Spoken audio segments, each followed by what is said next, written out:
A call for extra helicopters is made to the San Bernardino Sheriff's Department and Ontario Police Department. Deputy Parks and Deputy Chisholm catch up to Deputy Zealous and take the position as lead vehicle in the pursuit. Just after the suspects turn northbound onto I-15, the first San Bernardino helicopter, 40 King 1, a Hughes 500C helicopter, arrives in the area. It was piloted by Lieutenant John Gibson and observed by Sergeant Ron Hittle. The suspects fire on the helicopter and hit it. One bullet strikes the left landing skid, which bounces off that and into the underside of the helicopter. The bullet goes between Lieutenant Gibson's legs and strikes the instrument panel, causing an electrical fire. 40 King 1 was able to make a safe forced landing at Rialto Airport without injury to Lieutenant Gibson or Sergeant Hittle. The bullet did damage to the helicopter's radio equipment. As units from several other police agencies catch up to Deputy Parks and Chisholm, it became evident that the suspects were able to shoot at the units with a good deal of accuracy from about a half-mile away. Deputy Parks requested that all units in the pursuit turn off their emergency lights, since they presented an obvious visible target to the suspects. Turn your lights off. Car ahead of 13, that's a target. Be advised, they were firing. I wouldn't get too close. Affirmative, high-powered rifles. Got you covered. Did not get too close. Madden? Confirming 15 north of Acres Barstow. That's affirmative. We're approaching Baseline Road, direction 4th Street, northbound 15. Copy. We're behind you with a CHP also. Keep your lights off. They've been firing from half-mile around, hitting units. Copy. We'll run our lights till we see you, then cut them. They haven't thrown anything out of the truck yet, so they must have that weapon they fired at me with. They could be low on ammo. I hear rounds. There you go. They're firing rounds now. God, don't shoot at you. Dallas, where are you at? Round forward. Where are you, right behind him? Edward 310 to go was driving. Dallas, when are we going to 3 and try to figure out what we're going to do here? Wait till they run out of gas or ammo. That's affirmative. Just keep it inside, let the helicopters do the rest. Riverside, keep in contact with CHP helicopters. We're going to have to hold off a considerable distance. Edward 310, copy. The CHP behind me, if you're monitoring, can you block that traffic coming up on us? Make a break in it?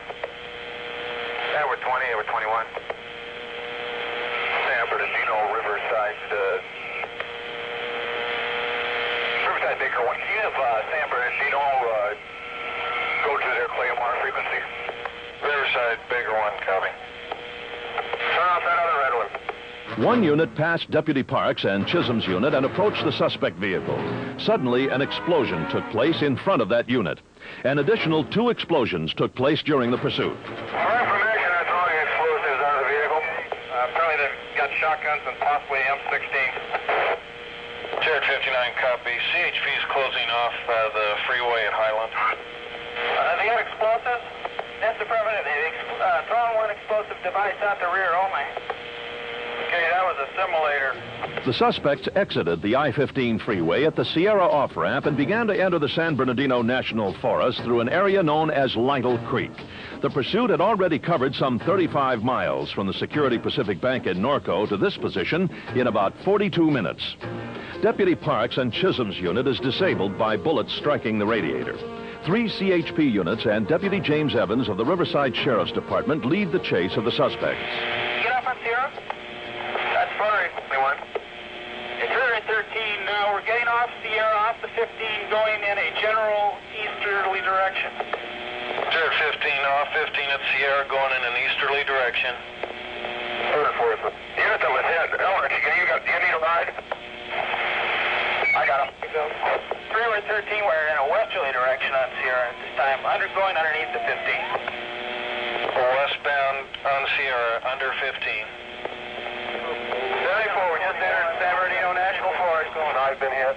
Nothing serious. 74, do you have visual contact with the suspect? That's fine, we're right behind him. 74. The suspects drive the stolen pickup into the Lytle Creek area of the San Bernardino National Forest. The pursuit eventually leaves the paved road and continues for about 7 miles on winding dirt roads, the width of which is about 10 to 12 feet. The suspects had come to Lytle Creek as this is the place where they had taught themselves how to use their weapons. Deputy Evans begins to call out the pursuit as the paved road ends and the winding road begins. Okay, fall back. They're really firing now. Possibly blown backwards by the wind. 10-4, unit with Evans, advise your location, and are they stationary at that point? That's the negative. They're moving. We're a quarter mile from the ranger station on Sierra Road in the National Forest. They're firing like crazy. Can anybody on this frequency see the vehicle? I think Evans is the closest one. Okay, we got him up here. We had to slow down. He laid a barrage on us at the last curve. Sergeant Bender and Detective Hopkins, undercover narcotics detectives of the Riverside Sheriff's Department, were also in the pursuit in a plane unit. They had the only radio that could communicate with the San Bernardino Sheriff's helicopter that was overhead in the pursuit. These two detectives would communicate with Deputy Evans as to the position of the suspect vehicle during this pursuit. 320, can he tell us how far behind we are? Just a minute, we'll check with the chopper. We got blank curves. We don't know how far back we are. Okay, there's two vehicles at the end of the pavement. They're continuing on. We'll get an update. Chopper advised there may be hostages in the back of that truck. This is people firing. Okay, just going around the first large curve at the end of the pavement. We're going to have two CHP that seal off the road for any traffic exiting at the pavement end. CHP's here. Jim, how you doing? We're okay. They're pulling up on us up here. Looks like they're going to lay behind a curve for us. The next one coming up. Have that chopper keep watching. Got it. Okay, he's still moving northbound according to chopper. You can let him go, Gil. Tell him if they stop, that's what we want to know. Okay. After Deputies Parks and Chisholm abandoned their unit, they were picked up by Detective Jordan of Riverside Sheriff's Department. Deputy Parks was able to commandeer a .22 caliber lever-action rifle from a target shooter in the area. Deputy D.J. McCarty and Deputy Jim McFerrin of the San Bernardino Sheriff's Department were responding from their Fontana substation with an M16 rifle to use against the suspects. Hammer 223 units in the front. San Bernardino SO is trying to make their way up to the front. They have an automatic weapon. Edward 21. Yeah, we saw them. Okay, Edward 320, all the units in the chase and pursuit. We're about a mile behind them. So we commandeered a lever action 22, so we have a little more long range. Eventually, the gunman and the getaway vehicle came upon a washout in the road about halfway up the west side of Mount Baldy. The suspect vehicle comes to a stop unknown to Deputy Evans. Okay, I'm moving. That San Bernardino unit can come up. You can catch them on going up the ridge line over there with a mountain backdrop. 302, are they moving? All four of the suspects get out of the pickup. They stand at the back of it, waiting for the first units to round a corner about 75 yards south of them. One suspect stands against the side of the mountain and moves closer to the bend up the road where Deputy Evans is about to appear. As soon as Deputy Evans rounds the curve, his unit is immediately fired upon. Numerous bullets begin striking Deputy Evans' unit. His windshield is shattered by gunfire. The interior of Deputy Evans' unit begins to disintegrate. Deputy Evans makes his last transmission. Okay.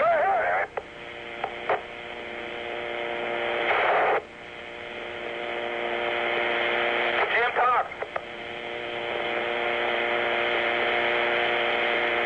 Evans, you there?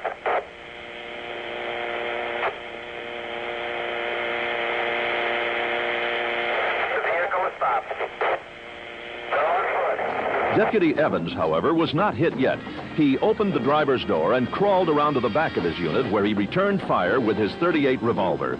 He fired 7 times at them from a distance of about 58 yards. As the suspects continue to fire, Deputies McCarty and McFerrin, who have the M16 rifle, are around the corner. They see Deputy Evans get shot in the face and fall to the ground behind his unit. The suspects continue to shoot at Deputies McCarty and McFerrin. Deputy McFerrin opens the driver's door and runs to the back of his unit. McCarty is wounded in the right arm. McCarty crawls over the driver's seat and out of the driver's door onto the ground. The gunfire is so intense that Deputy McCarty crawls underneath his unit and tries to dig a hole with his bare hands for cover. McCarty realizes that his only chance for survival is to obtain the M16 rifle and fire back at the suspects. At first, he fires his weapon to return fire. Deputies McCarty and McFerrin then approach Deputy Evans lying on the ground behind his unit. Deputy McCarty continues to fire back at the suspects, who are now fleeing on foot across the wash in the road. Number 229, can you copy? Number 229, go ahead. We request that you maintain minimum traffic. We have a very hazardous situation on Sierra. We've got several officers shot, so we don't know what the status is.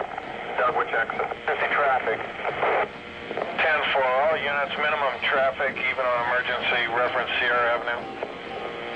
Units on Sierra Avenue, can you advise if Baker 1 is needed to assist? 313, starting towards the National Park, we've got several more deputies that have been shot up in this area. 10-4. 313, we're engaged in a firefight at the top of the hill. Deputy Parks, who is on a lower road adjacent to where the suspects are located, fires back at the suspects with the .22 caliber rifle he commandeered. But he loses sight of them as they become hidden by tall forest trees. The deputies then drag Deputy Evans back to their unit. Deputy Evans is covered by a blanket. The remaining deputies in Lytle Creek hold their position without trying to advance until a special weapons and tactics unit can arrive with heavy weapons to pursue the suspects. The suspects themselves split up once they cross the wash in the road and go their own way.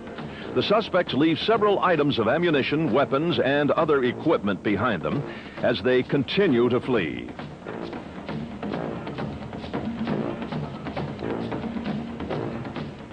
While the pursuit was going on, a deputy sheriff of the San Bernardino Sheriff's Department got his unit stuck on a railroad crossing while a Union Pacific freight train was approaching. After the train struck the unit, it moved about 100 yards down the tracks. The unit was destroyed, but the deputy, not being in the unit, was not hurt. The Norco bank robbery and pursuit became an immediate media event that was covered by national and local television and newspapers. The next morning on May 10, 1980, began a massive manhunt for the suspects. SWAT teams for the San Bernardino Sheriff's Department and the San Bernardino Police Department had spent the night in Lytle Creek waiting for the morning sun to rise. Temperatures had dipped to freezing levels overnight as there was still snow on the mountains in the Lytle Creek area. When the morning came, the Los Angeles County Sheriff's Department had arrived with a 65-man Special Enforcement Bureau detail. The various SWAT teams were deployed along with several helicopters to search for the suspects. On sheer coincidence, Assistant Sheriff Tidewell, Captain Follett, Captain Schuler, and Detective Michael Smith of the San Bernardino Sheriff's Department were driving a four-wheel drive vehicle to the command post in the early morning. They spotted two of the suspects. They were arrested without incident and were shivering from the cold. The two suspects were Chris and Russell Harvin. Chris Harvin gave up without incident and did not offer resistance. He had been shot once in the back without the bullet entering a body cavity. It was later determined that he had been shot by Deputy Evans. Suspect Russell Harvin was carrying 3 handguns on his person at the time of arrest. He did not offer any resistance. Suspect George Smith gave himself up voluntarily when San Bernardino Sheriff's officers had neared his hiding place. He was suffering from 2 gunshot wounds in the left leg and groin area. He had lost a large amount of blood. The search continued in Lytle Creek for the remaining gunman, Manny Delgado. Manny Delgado had moved in a different direction from the other suspects and had climbed up a tall hill adjacent to Mount Baldy. He was trying to use the cover of thick brush to hide from the sheriff's helicopter. The crew of the San Bernardino Sheriff's helicopter, however, did spot him and radioed for a ground team to assist. 2 paired members of one of the Los Angeles Sheriff's Department Special Enforcement Bureau teams moved in and spotted Manny Delgado in the thick brush. The deputies ordered him to give up and come out of the brush.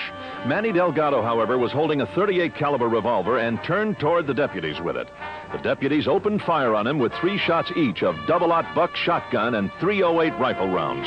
Manny Delgado fell to the ground, clutching his gun. He shot himself in the heart inadvertently as he fell.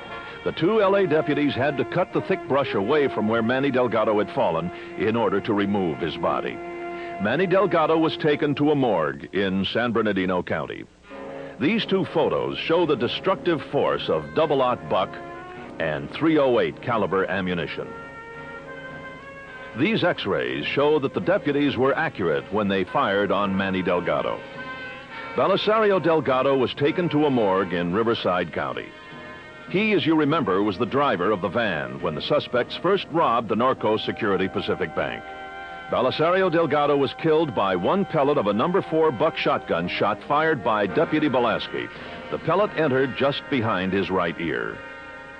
The Norco bank robbery trial had its venue changed to Vista, California in San Diego County as pretrial publicity prevented it from taking place in Riverside.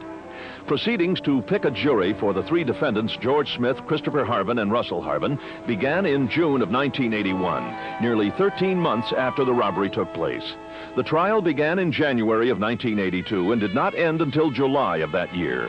It took a total of 14 months to choose a jury and try the case.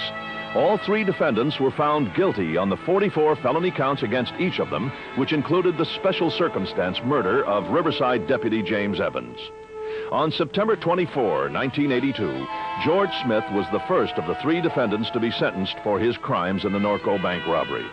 Judge Hennigan, who tried the case and pronounced sentencing, took into account that the defendants used such large weapons, over 2,000 rounds of ammunition, explosives, gas masks, and camouflage equipment to rob the bank. George Smith was ordered to spend 36 years and 8 months in prison for the determined and sentenced felonies against him. After serving and completing that sentence, he is also ordered to spend the remainder of his life in prison without the possibility of parole. The other two defendants, Christopher and Russell Harvin, received essentially the same sentence as George Smith. This production has been dedicated to the memory of Deputy James B. Evans, who served 5 years with distinction at the Riverside Sheriff's Department. He is survived by his wife, 15-year-old daughter, and a 6-month-old son.